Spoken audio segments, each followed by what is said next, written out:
Yeah, today I will talk about FPGA placement. I'll talk about mostly on some recent progress, but I also talk a little bit on some future directions that we are working on.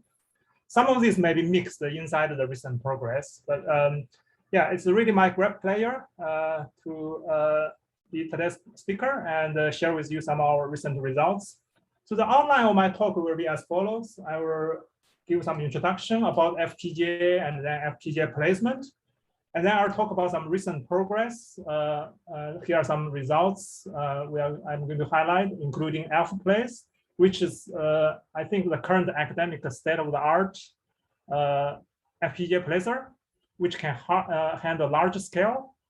And then I'm also going to talk about the DREAMPlace, which actually, as James just mentioned, right, we have the great honor, just won the Best Paper Award fresh this week. So we got Best Paper Award at DAC 2 years ago, but this is the extended version, and it actually has got a lot of adoption, both in academia and industry.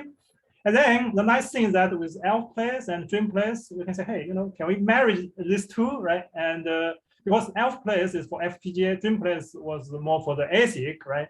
So that's why we actually have a DREAMPlace FPGA, and it was actually recently accepted to appear at the ISPD DAC. So I will talk about that.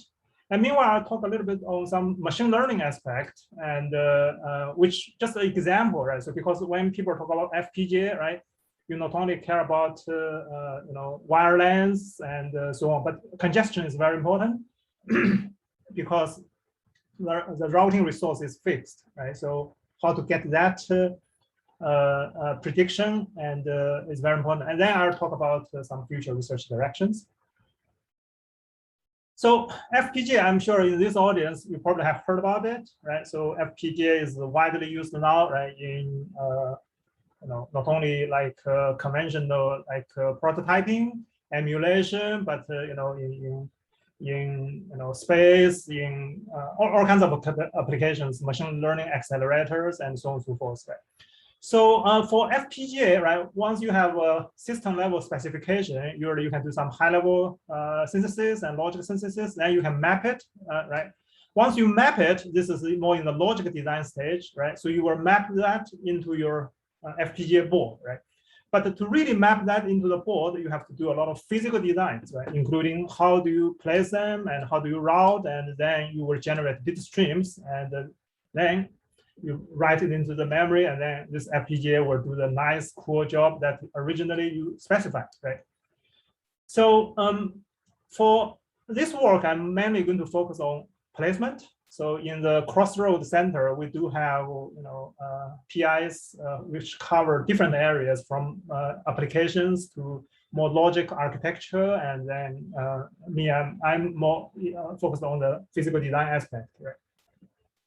So what is placement, right? So placement actually turns out to be a very, very classical problem. Not just the FPGA needs placement, and for those of you who know, chip designs, right? This is just an example of system on chip.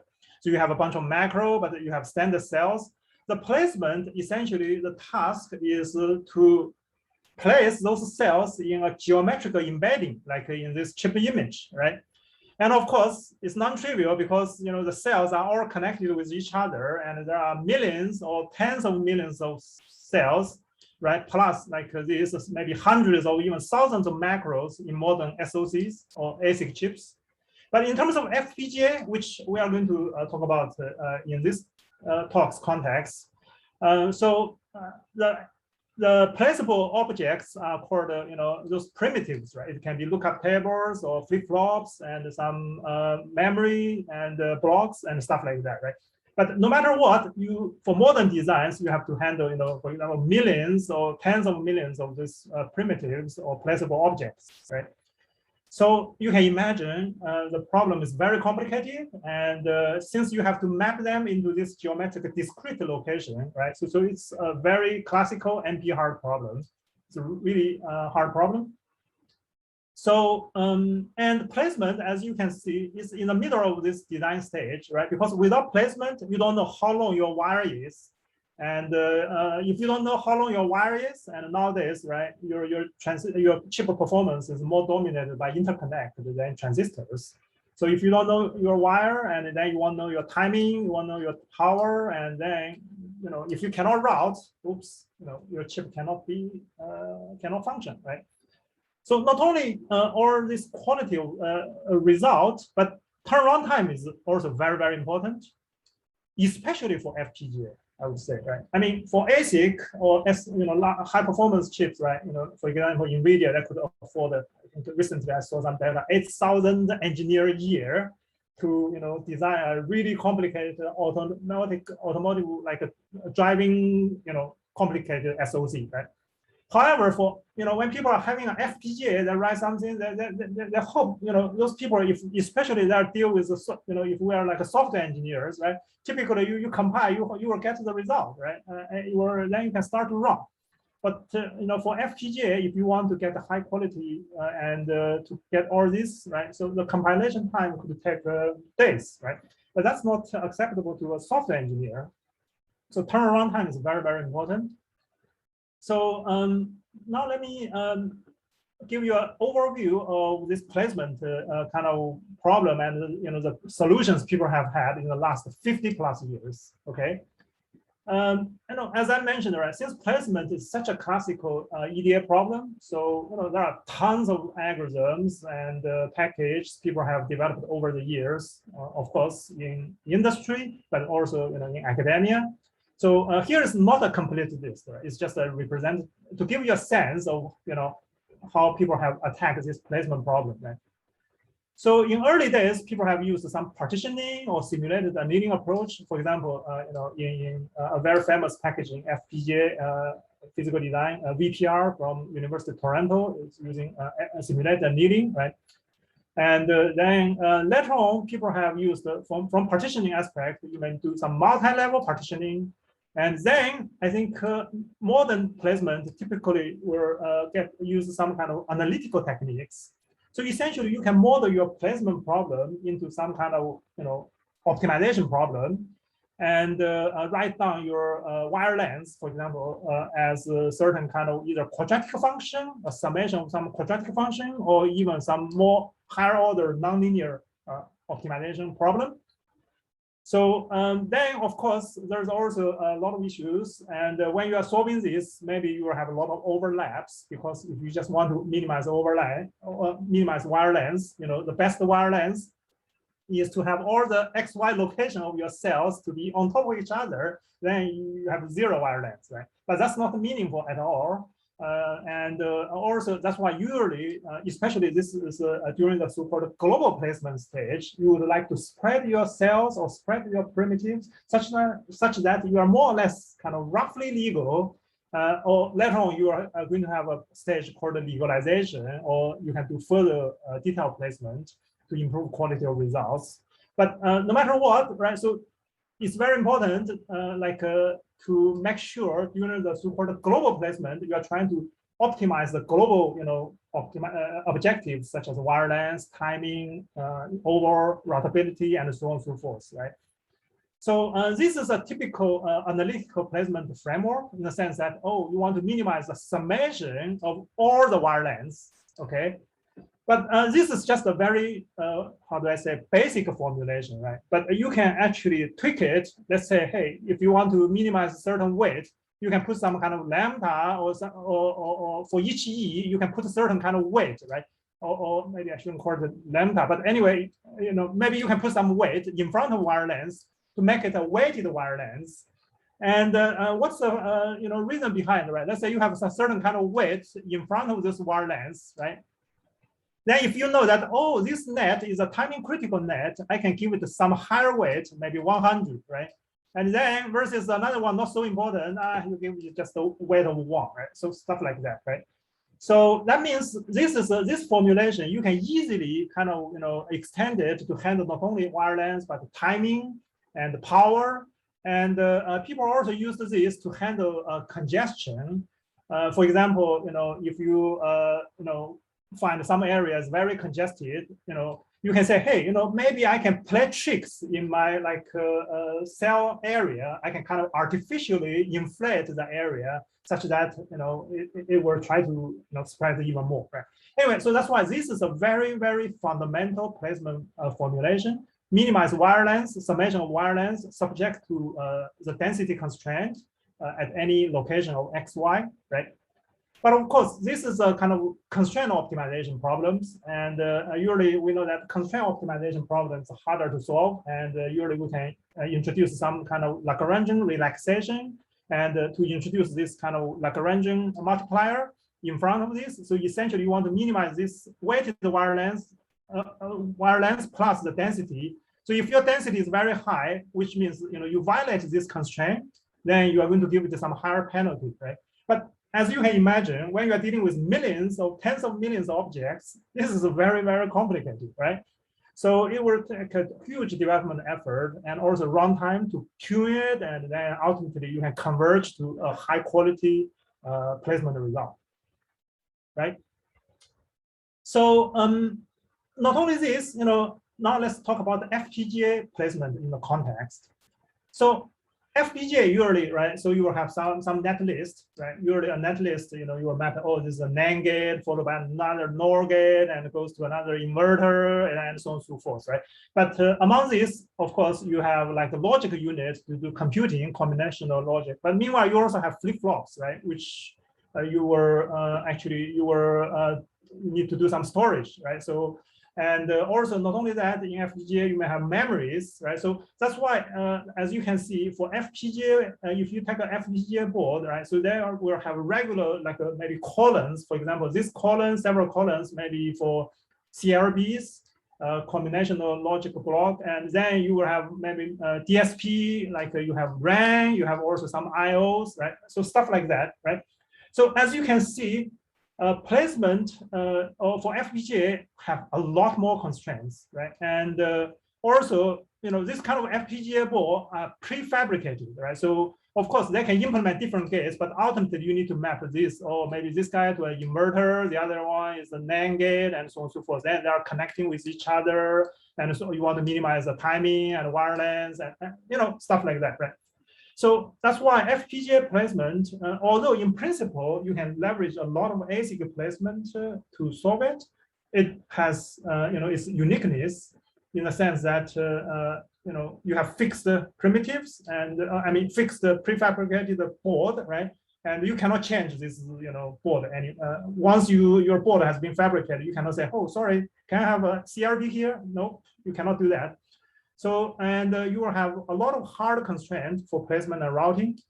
So the routing resource is limited, right? So that's why, as you can see here, it's just a kind of animation. You can see that once you have this FPGA board, you map it, and you may only use a portion of your entire board, right, to achieve your functionality and performance, power, whatever requirement, right?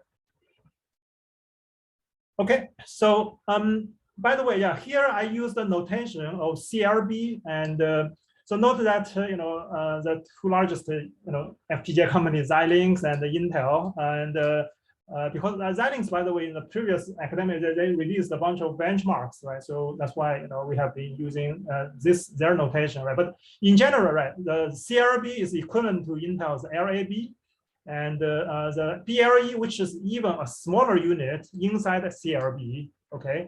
So it's kind of in Xilinx terminology is BLE, but in Intel is ARM, right? Just for your info, right? But don't worry about the details. Or the principle is the same. Right? All right. So now, in terms of FPGA placement, so typically, as I mentioned before, right, because placement is such a hard problem, and especially when you're dealing with millions or tens of millions placeable objects.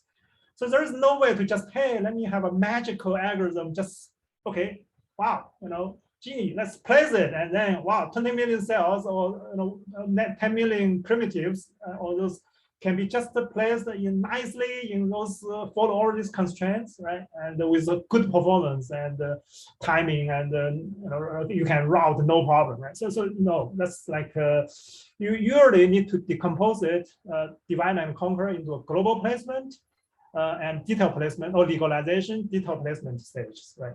So essentially, global placement is a stage that basically you are going to do more global optimization. You should spread your cells in a smart way, and if they have a lot of connections, you should place them closer. But otherwise, you can spread them. So basically, to get a kind of rough, legal locations.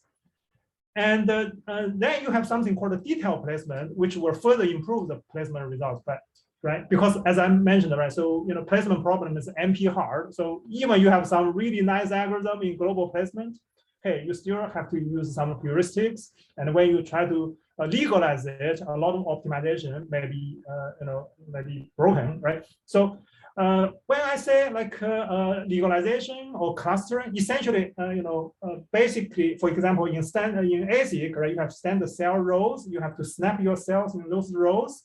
And for FPGA, you have this column. So, this different, as I mentioned, right, you have these different column constraints, right? So you have to snap those cells to their respective columns, right?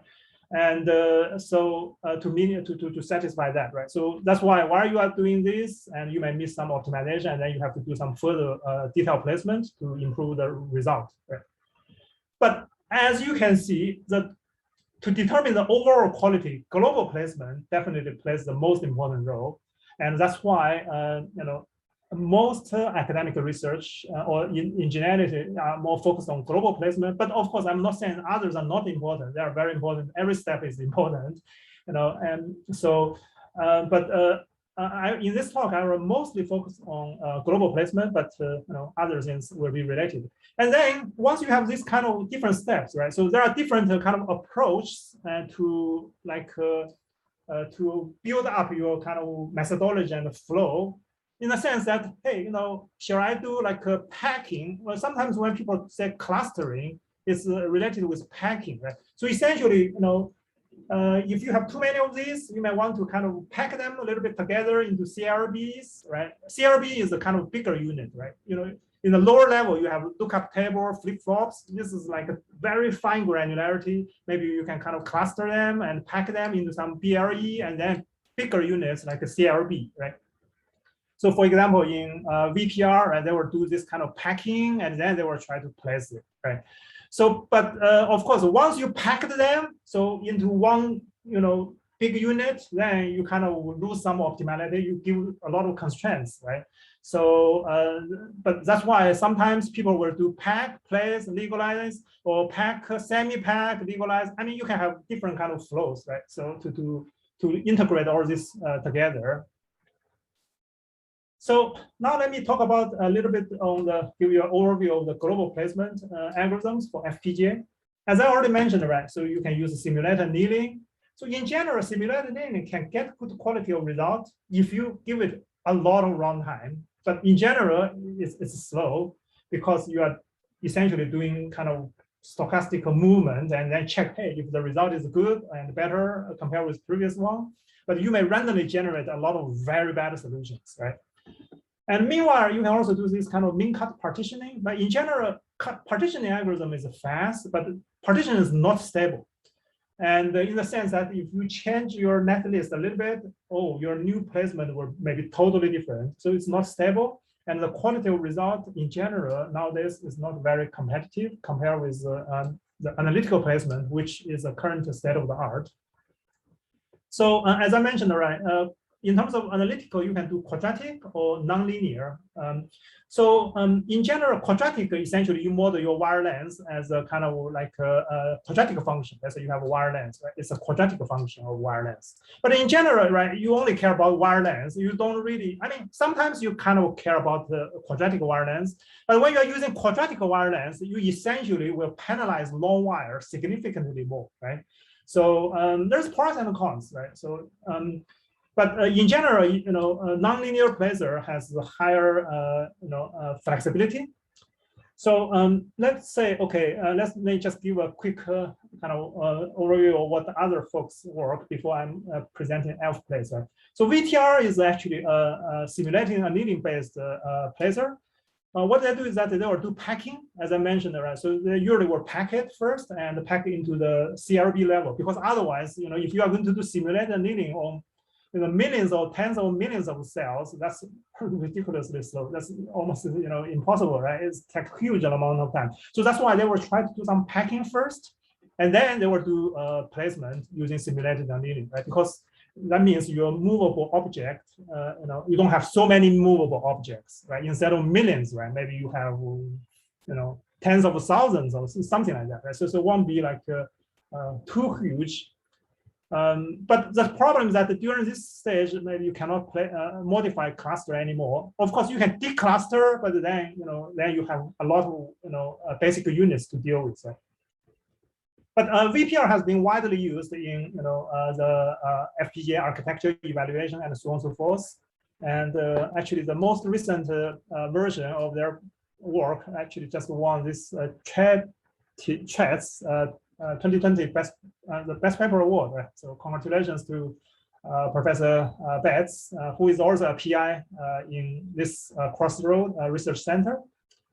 And we are collaborating and trying to link, elfPlace with the overall VPR and VTR framework.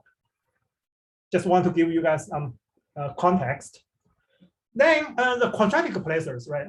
By the way, yeah, a few years ago, Xilinx has released a bunch of FPGA, more like a large scale FPGA placement benchmarks. So that actually helped a lot of academic. They even had a contest at ISPD a few years ago, 4 or 5 years ago, and two times, right? So at that time, indeed, right, there's a Ripple. Oops, sorry.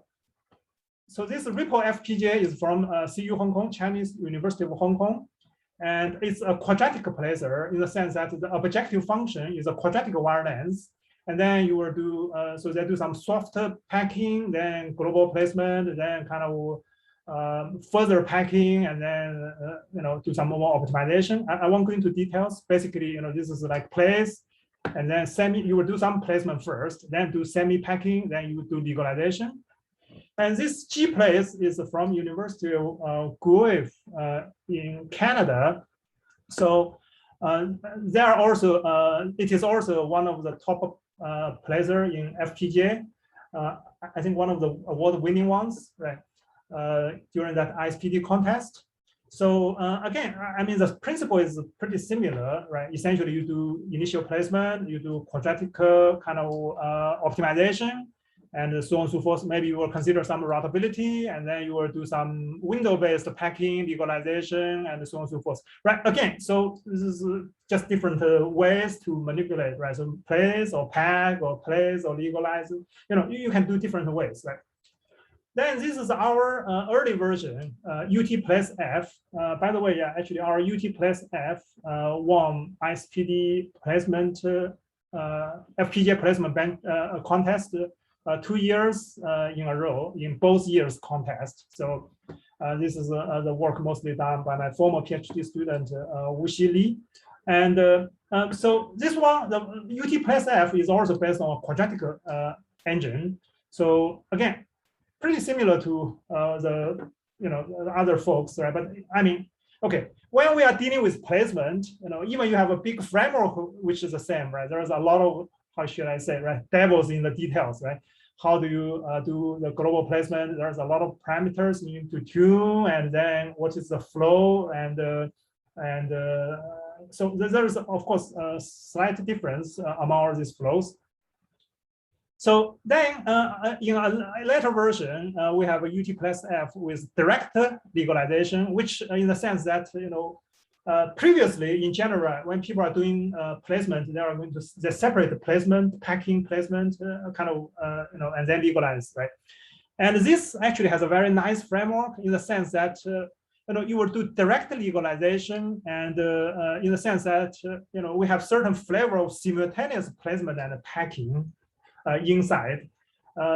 Again, I won't go and show details, but essentially what's the key idea, right? So basically, when we are solving the quadratic program, and inside that, we do some kind of rough legalization, we'll do some kind of artificial inflation of the cells to make sure, it's easy to be legalized.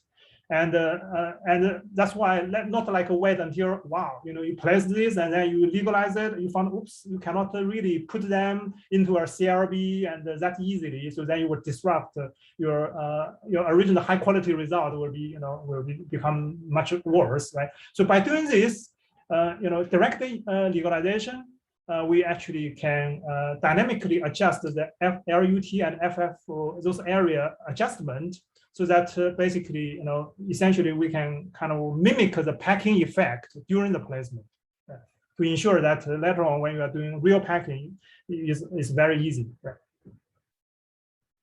So in general, right, as I mentioned, right, so quadratic placement versus like a higher order, like a linear placement, right? In general, so when we formulate a placement problem as an analytical nonlinear placement, so that means, when we do it nonlinear, not only your objective function is nonlinear, but your like constraints are also nonlinear.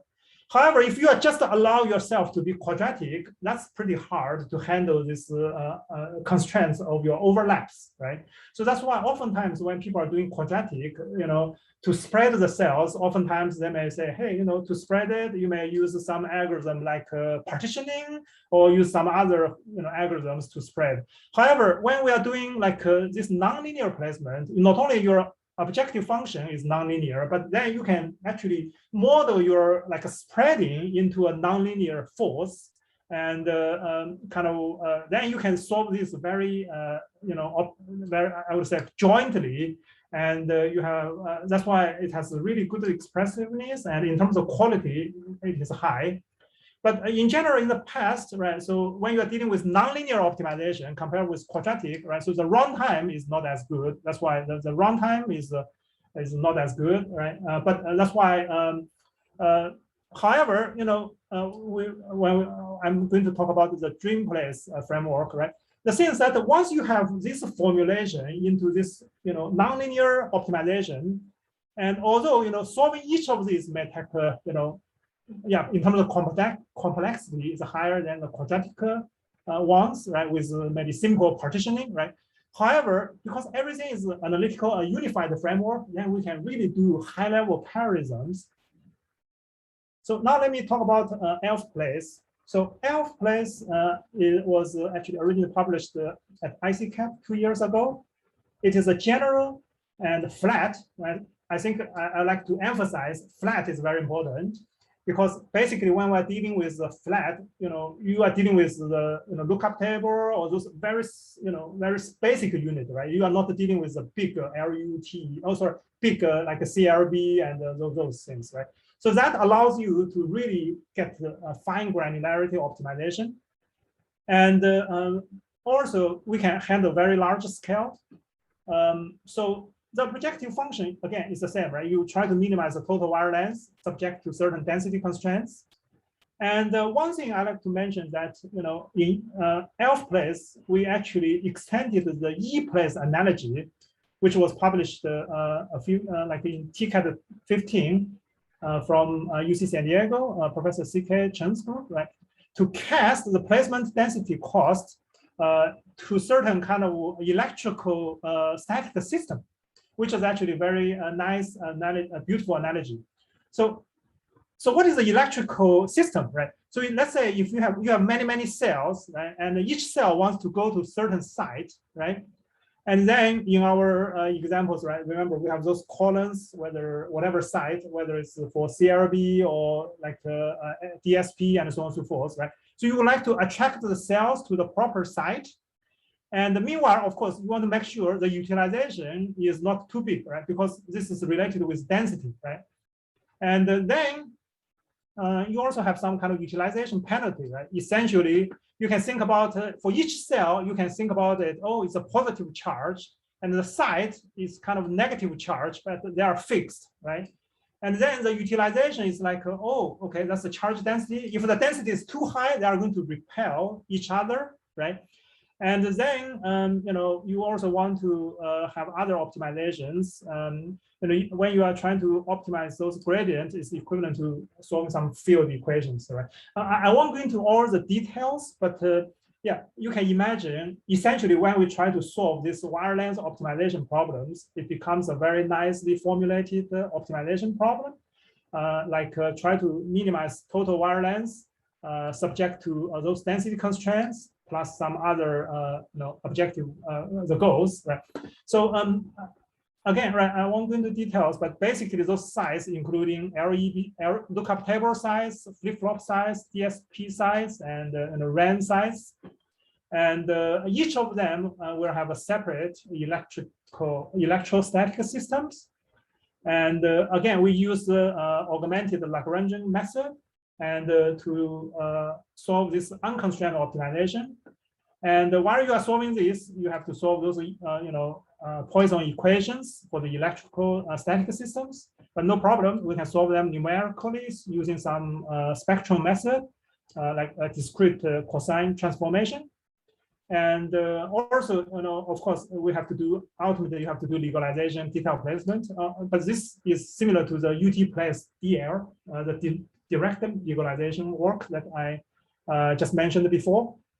So essentially, actually, the elfPlace in terms of overall framework, right, is pretty similar to UTPlace DL, right? However, the main difference is that now we replace the quadratic solver by this. We've changed the formulation from a quadratic placement formulation to this nonlinear optimization. So again, I won't go into details, but right. So we have there are a lot of tricks, right? So like when we are doing this, how much overflow, right? Because at this time you are still doing global placement, right? You are not the final legal placement, so you can allow it to have a little bit overflow, So because later on placement legalization or detail placement can handle that, so you can set different kind of conditions. This again, right, is some hyperparameters you have to tune for your placement engine. Just some examples, right? And also when you are finishing each placement iterations, right? So you may need to adjust those areas such that you can optimize routability or pin density or some clustering and legality constraints. Again, right? So these are a lot of details there. I won't be able to show it in detail today's talk, but basically, right? It's you were wrong. This kind of analytical solvers. And usually we will do legalization. Those DSP and RAM are big blocks. So we will actually legalize even during our global placement stage. And the legalization only handle those like smaller cells like lookup table and flip-flops, right? And we have different kind of stopping criteria and so on and so forth. Right? Okay. So here is elfPlace in action. So it's on ISPD 16 contest benchmark FPGA 10. So it's actually a pretty big design. As you can see, it has 350,000 lookup tables, 600,000 flip-flops, and then 600 DSP and 1,000 RAMs, right? So as you can see, you have at the beginning, you can see this black dots. Those are the fixed IOs, right? So, and now you can see these are in action. And so different colors meaning different cells. But ultimately, once your global placement stopped, you legalize it, the final legalized one will look like this. Right? As you can see, they are nicely following all these rows, columns, those kind of constraints. And okay, so actually the elfPlace has shown a really impressive results compared with our previous state-of-the-art UTPlace or the newest one, UTPlaceF. And you can get another 7% better wire length.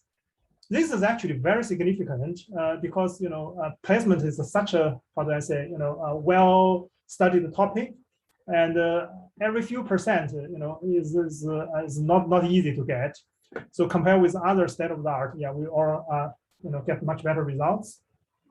And in terms of runtime, So because elfPlace is implemented and very easy to be parallel, so we actually can run 10 threads on CPU pretty easily. And it's about 4x even faster than the previously, because this only developed under single thread, right? So we just run it mostly for single thread. We get the those from the other folks. So it's like single thread, I think similar speed, but if we are 10 thread, they are single thread, maybe 4 times faster. And in terms of Ripple FPGA, they are pretty fast. So we are like comparable. Our 10 thread is comparable to their 1 thread, right? But then we are actually we are going to actually speed up the elfPlace. I'm going to talk about it soon. Right? So we also, in our journal version of elfPlace, we also have extended elfPlace with GPU implement accelerations. So essentially, it actually accelerates the global placement, but it's implemented using C++ and CUDA. And by doing that, you can actually speed up a global placement by 6 times. And since global placement dominates the overall runtime of the entire placement, so after you have speed up global placement, then the the detailed placement and legalization takes more percentage of the originally maybe they are not so significant, now they are significant because global placement is just so fast, right? But what's the problem of this, right? So the problem of this is that when you try to implement all this code in like CUDA or C++, right? So you have to implement, the implementation efforts are high. You have to do customized kernels and in C++ or CUDA, and this code have low code reusability. So that's why motivate us to work on, let me make sure my time is okay, right? Maybe I need to speed up a little bit, right? So to DREAMPlace. So DREAMPlace actually stands for, actually is a work that, as I just mentioned, right? We just got the TCAT Best Paper Award. So as I mentioned, right, so when you have a placement engine, you always need to dream big, right? So this is always some, kind of why I advise my students to try to formulate a research problems, right? To get the best results, really fast, low development effort, extensible, right? So, can you, for example, have a 10 million cell placement in 5 minutes or 1 minute, right? So,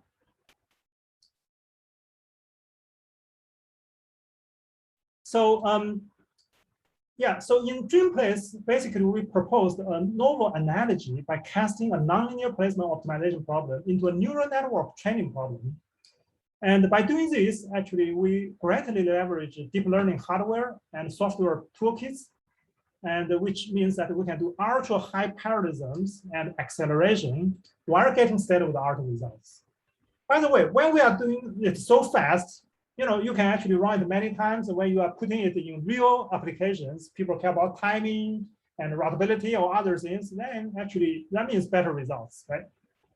So how do we make such analogy, right? So the analogy is made in this way. It's like usually when you train a deep neural network, right? You have data instance, you will train them, and you will train the weight to minimize your error functions, right? Error function with respect to your labels, right? You have input data, you have label, right?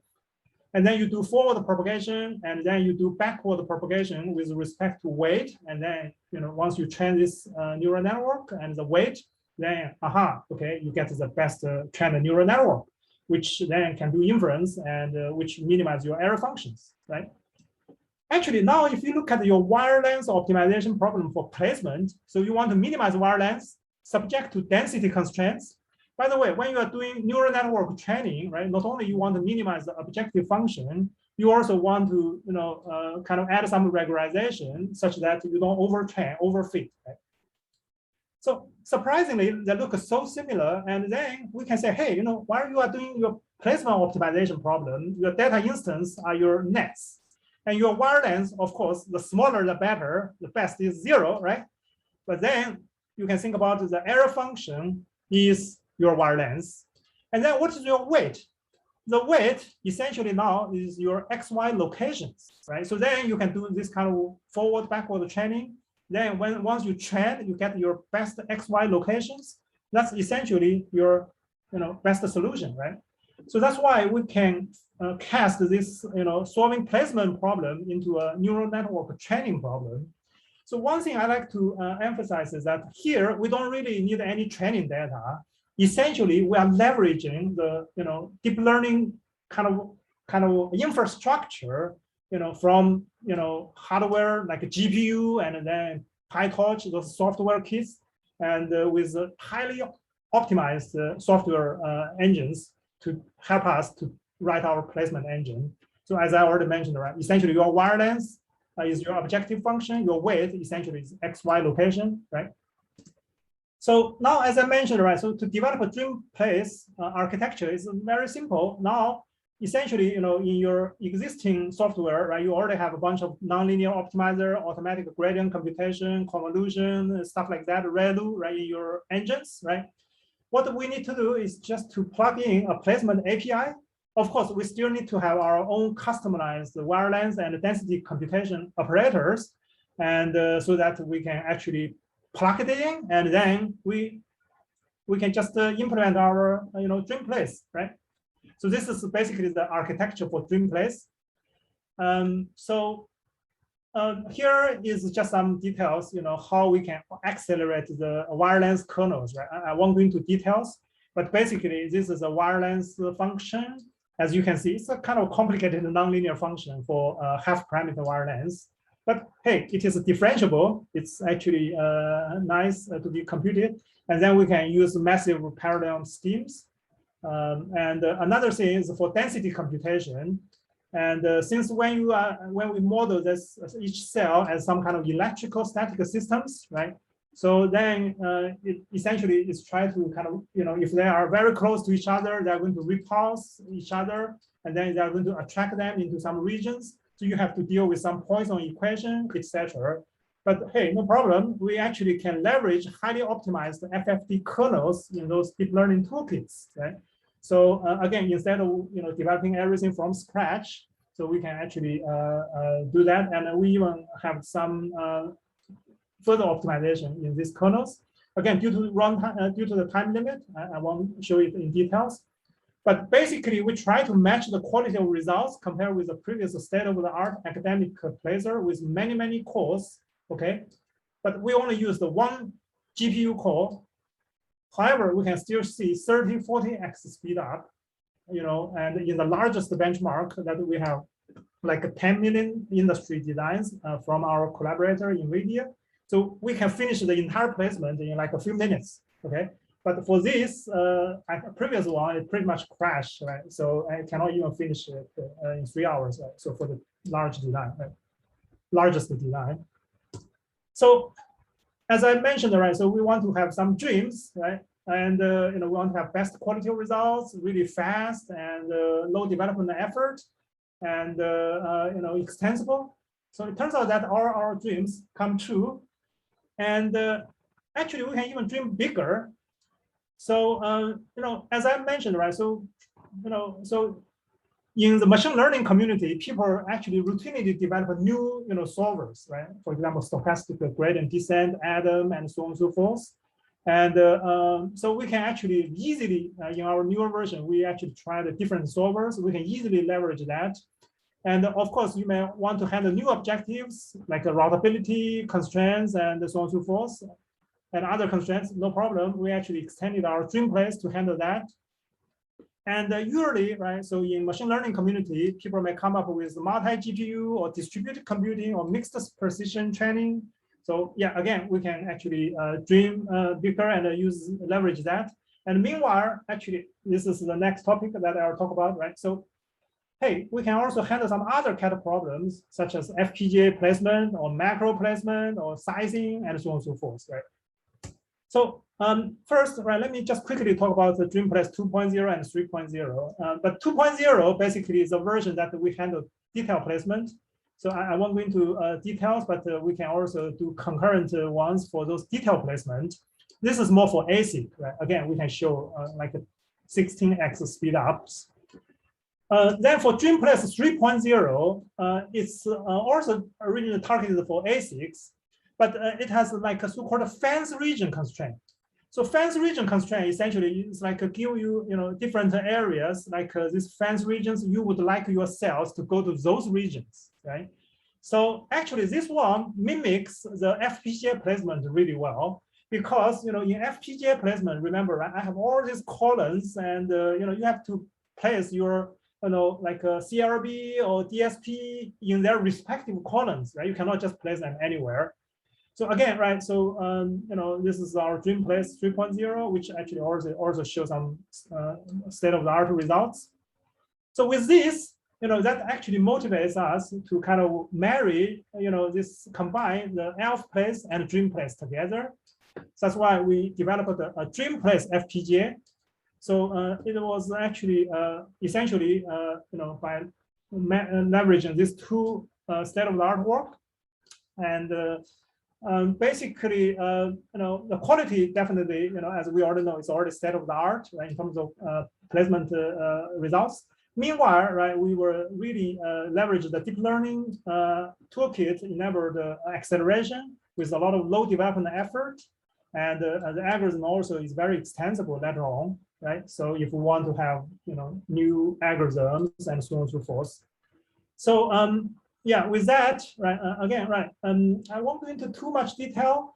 So you may think it's easy, but actually there are indeed still a lot of challenges because of, uniqueness of FPGAs. Because here I just give you some examples, right? For example, in FPGA, you may have some really high fan-outs, and also you have heterogeneous resource types, right? And you do have discrete site locations, right? Because you have different columns for different, types, right? So, but luckily, in our, DREAMPlace 3.0, actually we can handle fence regions, and we can handle each of them using different electrostatic systems, and so on and so forth. Again, I won't go into details. There are also a lot of, some, engineering details. But we have, here's our architecture. We have finished that, and we do plan to open source our DREAMPlace FPGA. So as you can see, right, we can actually leverage a highly optimized deep learning toolkit, and we can also reuse the code from DREAMPlace, like this blue part, right? So, and the routing congestion or wirelength. But for FPGA, of course, we have to handle some new FPGA kind of API, and with new density, because the density for FPGA versus density for the ASIC are different. They have different clustering and different DSP kind of requirements, right? But here is just the overall framework. Again, I won't go into detail. It's very similar to our previous framework of elfPlace, and so yeah, I will, because of time, I will not show details. But basically, we can get significant speed up, like 5 or 6 speed up. And in terms of development effort, also it's much less, and it's also very extensible.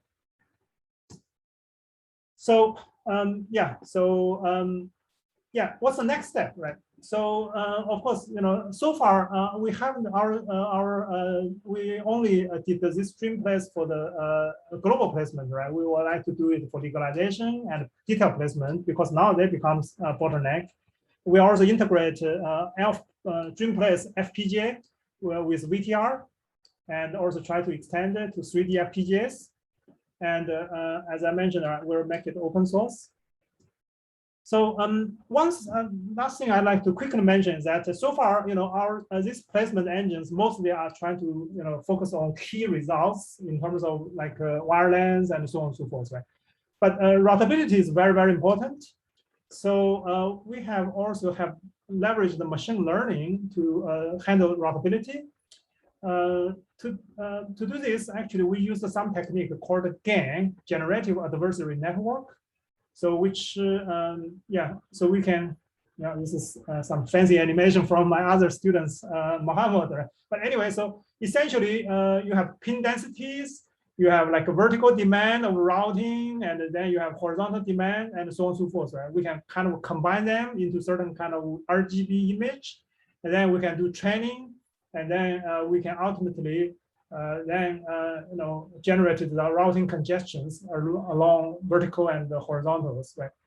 So Again, right, I won't go into details. It uses some high definition image translation. Basically, when you have a GAN, you have a generator network, and meanwhile you have discriminators, right? So ultimately, between generator and the discriminator, you do kind of you kind of work with each other, and ultimately you can actually do a routing congestion estimation, right? So actually, we found that it worked pretty well compared with the Gordon ones, right? Versus our proposed one, as you can see, is very close, but other congestion estimation is not as good as ours, right? So we then used this together with elfPlace, right? And we found that for the ISPD FPGA placement benchmarks, we actually can get up to 7% better wire length, especially for those highly congested benchmarks. Right? All right, so let me try to kind of summarize and conclude, right? So in this, so far, I mean, I have talked some kind of FPGA placement techniques. So in terms of global placement, right? You can do quadratic, you can do like nonlinear, and then there's also clock aware, and also this is some work I didn't have time to show from our group, right? We can actually do shape-based spreading, or we can do some GAN, right? And also we have a lot of work on detail placement, but because of the time limit, I won't be able to show it in today's talk. But detail placement is also very important, especially now since our DREAMPlace FPGA has very high quality and also very fast. So we do need to get to the detail placement on the right track and to be much faster. So we actually have done a lot of FPGA acceleration work as well. So besides GPU acceleration, we also have done some FPGA acceleration, and for both global placement and detail placement. So, but again, right, those are I think still a very interesting problem, especially when you are dealing with a 3D FPGA, which has huge number of primitives. Runtime and compilation time for your FPGA is very important. Another thing that I like to mention is that I think I mentioned the DREAMPlace, right? And talking about the DreamBig, right? So there's actually some recent work that we collaborated with Google. You probably know that Google even published a Nature paper early this year on their macro placement. So we actually basically, in their original kind of macro placement with reinforcement learning, right? So basically, we added the DREAMPlace to it, and this is actually also my student Zhen Jiang. He actually interned with Google, and then compare with the baseline of that Nature paper, and so with the with the DREAMPlace kind of as a standard cell placer together with the reinforcement learning for macros, we actually can get even further improvement compared with industry strength results, and also compare with the ISPD benchmarks, we can get 6 to 9% improvement. Right. So what I'm trying to say is that this actually is pretty interesting direction. So can we actually extend these ideas to even general FPGAs, right? Because FPGA has when you have so many maybe millions of smaller primitives, right? But you also have bigger primitives like DSPs and memory blocks, right? So those are kind of like macros, right? Can we use the reinforcement learning to help place that?